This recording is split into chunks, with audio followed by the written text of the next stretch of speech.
Megyn Kelly, welcome to the program. How are you, Megyn? Hi, Glenn. Good to see you. How you doing? Well, good. I mean, what's going to happen this time? Are they going to get him this time? They're going to get him. And I don't know about you, but I don't know. You can kind of laugh at it, and it's kind of absurd. But now that the first criminal trial of Donald Trump has just begun. They're in the courtroom. The witnesses will be called eventually after they pick the jury. And they're going to try to put this guy behind bars, potentially. They're 100% taking their best shot at stopping him from winning this race. And it really, for me as a lawyer, it's been a very sobering morning. I'm just disgusted. I cannot believe we're doing this. It's like Princess Diana behaving like a street whore. That's what we're doing. The United States of America doesn't do this. And because we're in the hands of this scummy prosecutor, multiple, it's not just Alvin Bragg, but he's the lead on this, we've gone down this road, pretending a payment to a porn star who is threatening to expose an affair is a crime that warrants 34 counts. And they're going to make it as sleazy as humanly possible. We're going to hear about David Pecker, who ran the National Enquirer, owned AMI Media, and the catch and kill schemes to bury negative stories on Trump and to inflate stories on Hillary. Great. I can't wait to hear about Fusion GPS. Was Trump the only one trying to get dirt printed on his opponent? Because that's what this jury is going to be left with, that he worked with dirty magazines to get Hillary painted as fat and unwell, and without talking about how his campaign was spied on. She's been trying to get him impeached or thrown in jail along with President Obama for years. Politics is disgusting and dirty and underhanded, and we wish it weren't so. But guess what? It's so. Welcome to America. And never before have we put somebody on trial for antics around it, or a man on trial for not screaming from the rooftops, I paid off a porn star so she didn't humiliate me with my wife. We are embarrassing ourselves with this trial. I feel appropriately disgusted. What is the difference between this trial and the trial that didn't happen because I only lied about sex, to save my marriage, to make sure I didn't humiliate my wife? That's basically why Donald Trump perjured himself. Not Donald Trump, but Bill Clinton perjured himself, and nothing happened there. Everybody just walked away. What's the difference between these two? One's a Democrat and one's a Republican. Okay, that's what I thought. Yeah, if you're a Democrat, you can lie. Ask Fannie Willis. Ask Nathan Wade. It's fine. You can lie on the stand under oath like Bill Clinton did. It's okay. And just an affair. Oh, wait. That's what Trump was doing, too, allegedly. He was lying to cover up an affair. In only one lane does it become a felony. And just, not to get too deep in the weeds, Glenn, but let's not forget what's really happening here is a misdemeanor bookkeeping snafu or error or misstatement that the statute of limitations had run on. Right. They reinvigorated a dead claim by saying, well, it was made to cover up an underlying felony, which was a campaign finance violation. You made an $130,000 donation, quote unquote, to your own campaign by paying off Stormy Daniels to win an election. Well, guess what? That's not a campaign finance violation. The only way you get the campaign finance violation is if the payment could only ever have been made for one purpose, and that is to help your campaign. Well, guess what? Again, hush payments have been made by men to shut women up since the dawn of time. Right. It doesn't have to be to save one's campaign. And that is the relevant legal test, which Alvin Bragg should know, because it's the reason the feds were not interested in pursuing this claim against Donald Trump. So is it just a corrupt judge that is making all this? Because the judge should have looked at that and said, no, you can't do this. Yeah, yes. I mean, it's not just because we've got Mr. Bragg. But yeah, the judge is a serious problem. A nonpartisan judge would have thrown this out in the papers pretty easily. And I do believe there's a very good chance that this will ultimately, no matter what happens with the jury, get thrown out on appeal. like most of the prosecutions against Trump, not the obstruction case, but the J6 case could get thrown out soon, actually, if the Supreme Court throws out the obstruction charges in this other case that's going up involving J6 defendants, not Trump. If the Supreme Court does anything on presidential immunity, and then even if he loses that J6 case, if there's a trial, I think it could get thrown out on appeal. But he has to go through the humiliation. We, America, have to go through the humiliation of this criminal trial first. We just saw our former president dragged into a criminal courtroom today, and in typical Trumpian fashion, he said, "I'm proud to be here." He said, "I'm very proud to be here." Well, that's smart. Trump's smart. He always does a positive spin on anything that happens to him. But let's be honest. This is not a proud moment. Not for him, not for us.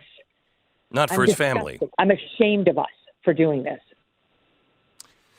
So what do you say about Donald Trump? This is, something that, we would be disgusted by if it was something that was happening on the other side. Bill Clinton comes to mind. That we as conservatives would say, this guy, he shouldn't be doing this as president. But in the Clinton case, it was illegal. He perjured himself. But there really isn't anything illegal here. And if there was, it's past the statute of limitations, right? Well, there's such a difference between those two cases. Let me tell you, Glenn, no one is allowed to lie under oath. Correct. It's a felony. It's a felony. It's perjury. And a lawyer really isn't allowed to lie under oath. You have additional duties of candor to a court.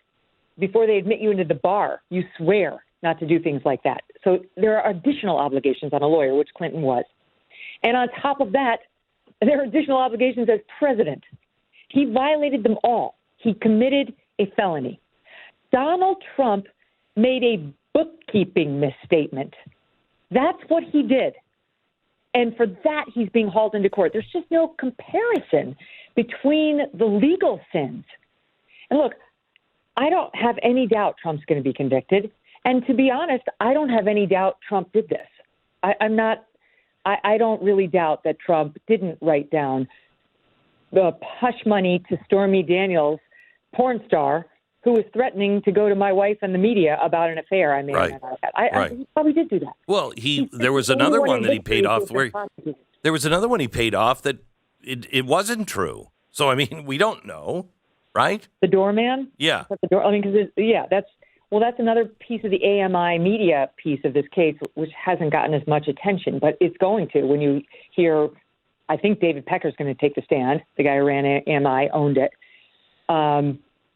He's going to take the stand and say, yeah, we caught and killed stories, including from this Karen McDougal, who was the 1998 Playmate of the Year, who allegedly had an affair with Trump, and also took a payout from AMI to write health columns instead of take the story to a publication that would run with it. This is what the allegation is, that if you were a friend of Pecker, like Trump was, you could get this kind of thing done for you, and that's what he was doing for Trump. And we're going to have witness testimony to that effect.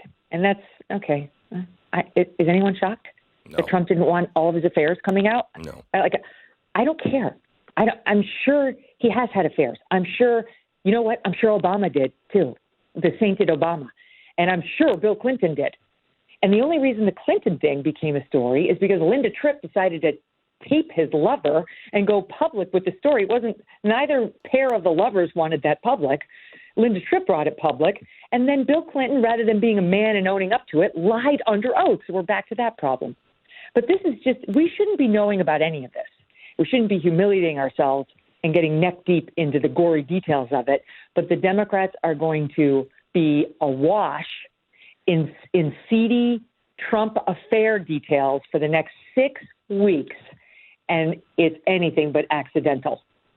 How do you think this plays with the American people? I think they're going to be disgusted like I am. But unfortunately, I think the very group Trump is struggling with, women, former Republicans in the suburbs, like where I live, they're not going to like this, because most of our husbands don't cheat on us with porn stars and Playmates of the Year and pay them off. I would hope that it doesn't just, we don't, we're all cheating, but not necessarily with porn stars and Playmates, Well, and there's also only so many Playmates of the Year. They would be way too busy if everyone was cheating with way them. too busy. I mean, I think most husbands don't cheat on their wives. I don't think they do. And so they're not going to like this. You can't forget MAGA. Okay, I get, like, those guys who are out in front of the courthouse right now who are amazing.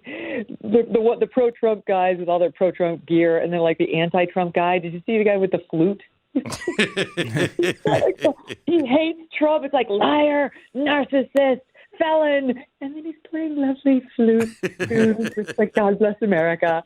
Anyway, the hardcore MAGA, they're not going to care. We all know nothing's going to change their mind, and most Republicans are on Team Trump and realize this is a political persecution. But there is a group of independents now, center-right independents who used to be Republicans who don't like Trump.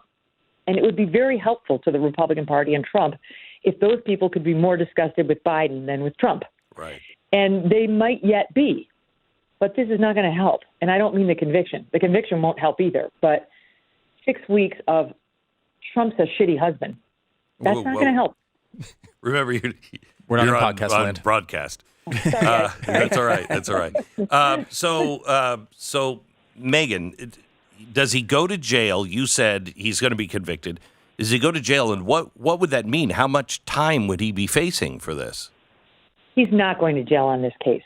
He's not. But you have lunatics like Andrew Weissman, who honestly, he's not this guy's got a very legitimate legal resume. I realize, he left the FBI and all that, but he was general counsel of the FBI. He was a U.S. attorney, and he's out there saying nonsense like, well, Trump's a recidivist. A recidivist is somebody who continues to commit crime after he's served time or been convicted. Like you just can't stop yourself from selling the heroin. That's not Trump. So it is true that there's the potential for jail time if this judge somehow turns him into a repeat offender because he's facing 3 other criminal trials. That's not happening. So I don't think he's going to jail for this one. I think it'll be a matter of fines. But that doesn't change much. I mean, jail time would be far, far worse.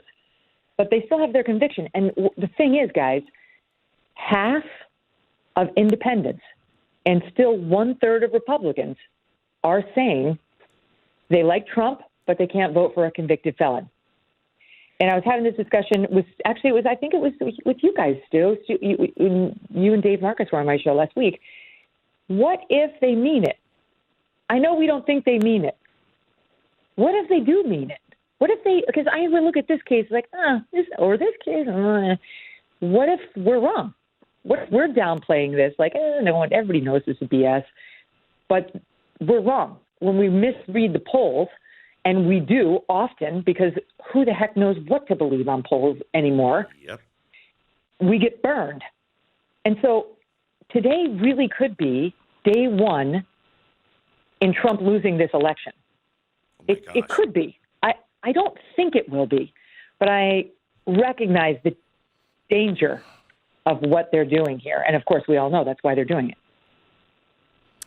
I was hoping that it was going to backfire on him. I think it has to some degree. I don't know when you add the actual felony, to this. But well, that's the thing, Glenn. That's the question. Is the backfire bounce already baked in? Right? Like, has he already gotten all the bounce there is to get from the outrage over resetting norms that have been in place for almost 250 years? And that, of course, would be the Democrats' plan to boost him in the primary.